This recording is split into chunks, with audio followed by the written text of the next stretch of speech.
I was wrong. I just smacked my fucking elbow, man. I was wrong, okay? I was wrong. About fuck's sake, man. I fucked up the start of the video, but I'm going to keep it going anyway, because my elbow's fucked. I was wrong about UFC on Fox 31, okay? I was wrong. Every fight looked how I said it would go, and then it just didn't finish. Alright? I'm not going to talk about the co-main event yet. I'll talk about that afterwards. But that was going... Everything wrong is happening in this video right now. I'm burping. I'm smacked my fucking elbow. My elbow is killing me right now, but I'm going to continue. Kevin Lee versus Iaquinta. UFC on Fox 31. It went exactly how I said it would go. A close first round. Okay? That's what I said. Then I said in the second round and the third round, Kevin Lee's going to start to take over. He's going to get the submission, rear naked choke, or ground and pound. He had him in the rear naked choke position. The evolved fighter couldn't finish a fight in the same position where 5 years ago, give or take a few years, he could have finished. Like, he couldn't finish that fight from that position 5 years ago. And now the evolved fighter can't finish it now, if you know what I mean. I hope you know what I'm saying. He hasn't learned to finish from that position. He hasn't changed anything about his game from the rear naked choke position. It's very rough time for Kevin Lee. I thought he won, honestly. But I'm not mad that Iaquinta won, because it was a close fight, a very close fight. I had it being rounds 1 to 3 for Kevin Lee, and rounds 4 and 5 for Iaquinta.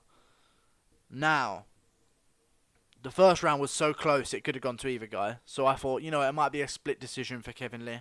But it was a unanimous decision for Iaquinta, which I thought was very interesting. So, I don't know what. I guess they counted the forward pressure in the first round for the close. Like, when it's a close round, they look at other stats other than like what they've seen, like forward pressure, like the Darren Till versus Stephen Wonderboy fight. The rounds were so close at times that you just got to look at who's coming forward and who's going backwards, and it sucks for the counter fighter. But yeah, what did we learn? Kevin Lee's chin is suspect, guys. He cannot take a good shot. He took many shots that fight and kept coming. I know that. But he's so hesitant to take shots that it worries me. When I watch him fight, it worries me watching Kevin Lee fight. The first fight, he got dinked with a jab and knocked down, okay? It could be the weight cut, but I don't think it's the weight cut. I just think some guys just don't have the same chin as other guys. You see it with Iaquinta. His hands are down. He's coming forward. Low center of gravity. Very Max Holloway, sort of chicken necking almost. And he's confident in taking shots. He's confident in his chin. And I think that's the difference between him and Kevin Lee on the feet.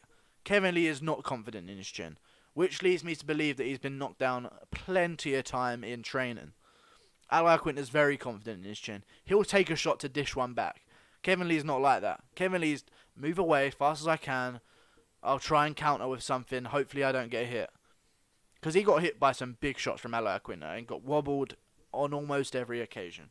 You can see the impact the shots were having. Kevin Lee would hit Iaquinta with a shot. Iaquinta would go, ugh, come straight back. Right, we're in this again.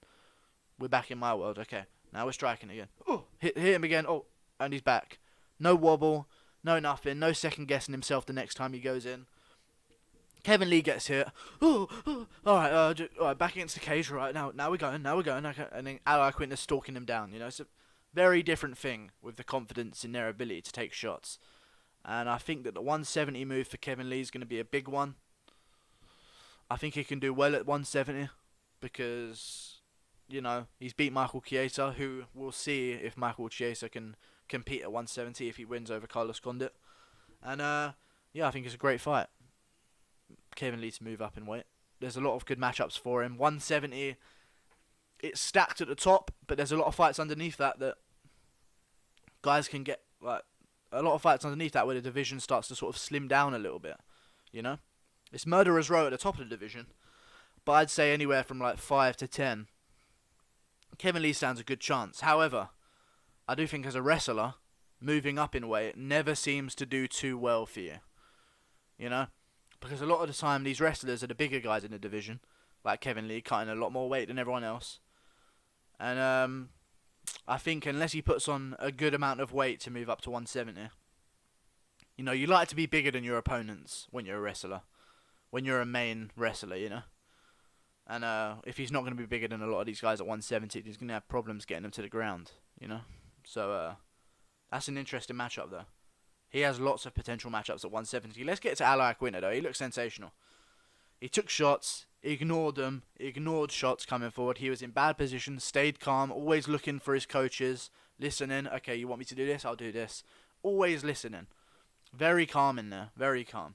And I think a lot of the things that swayed the judges was the way he ended the fight, which was him standing in Kevin Lee's face, screaming at him, pretty much, saying, "Come on, then, come on." It looks good on the judges' scorecard, you know. Like, it looks good to the crowd as well, because the crowd's very short memory. It's almost like the crowd's got CCE, brain trauma, because they have a very fucking short memory. If they see a guy get outclassed narrowly for the first 4 rounds, and then someone just puts a whooping on someone for the last round, they'll be cheering for the guy who won the last round. Do you know what I mean? But it was a great fight. I think Iaquinta wants Conor McGregor next. I like that. I actually like that. Here's why. Because if you're an MMA fan, if you're a Conor McGregor hater, you want him to lose and you want him to get out of the UFC. If you're an MMA fan, you want McGregor to win. If you like MMA and like the UFC, you want McGregor to win. That's final. You want the MMA world to do well, then you want McGregor to win. The only way you want McGregor to lose is if you're a hater for him. If you're neutral on the thing, you want McGregor to win. If you're neutral, okay, I don't mind who wins, Iaquinta or Conor McGregor. You want McGregor to win because he's the money fight. He's going to bring way more eyes to the sport. Everyone else is going to get more pay. I think McGregor can beat Iaquinta just because of how okay Iaquinta is to take shots. He's very low down. His hands are low. He doesn't shoot for many takedowns, but he fakes them. You saw him doing it in the fight against Kevin Lee. He was faking the takedown and coming over with a spinning back fist. And I think Conor McGregor can take that. I think he can take that fight, and I think that's a great fight for him. And it's history because they've both fought Khabib. People are saying Iaquinta did a much better job against Khabib, which he did on a day's notice. But yeah, great fight. That's a great fight. Iaquinta versus Conor McGregor. It's not the biggest name fight you can do. Obviously, there's Holloway. That would be a big fight for McGregor. There's Poirier, which wouldn't be as big. Nate Diaz trilogy, which I personally don't want to fucking see at all because Nate Diaz is trash. I'm sorry if you're a Diaz fan. He's ranked number 10. He loses half the fights he fights. He beat McGregor once at 170 on short notice. Well done. Well done. That's all I have to say about Nate Diaz. Iaquinta looked very good. Very, very good. I like his future in the division. I think he's going to be ranked about number 5, most likely. Edson Barbosa will most likely go up a rank to number 4. Edson Barbosa ain't going to get a shot at the top because we've seen him against Ferguson. He lost. We've seen him against Khabib. He got smashed. But yeah, Iaquinta looked phenomenal. Phenomenal. I think Kevin Lee could have shot for a few more takedowns, but I think he was worried about shooting because, you know, you can always end up in less favourable positions and that's the round over for you, you know. Just say he shoots, Iaquinta sprawls well, now you're in north-south, Iaquinta flips him over to side control, now you're on bottom and you're losing the whole round. You know what I'm saying? It's very risky sometimes when you know a guy can get you off of him when you're trying to take him down. But, yeah, very interesting fight. I loved watching it. I watched it live. Thank you everyone who was there for the live stream. This video has been a whole fucking shambles because the start of it was an absolute mess. But, hey, that's me, innit? I'm not the most professional. Like and subscribe, guys. I'm going to talk about the co-main event next. So, yeah.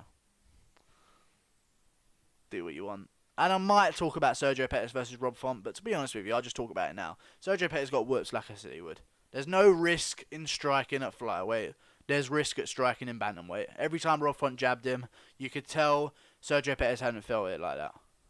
Flyweights hit like fucking toddlers, okay? See you later, guys. Oh, I just fucking lost vision.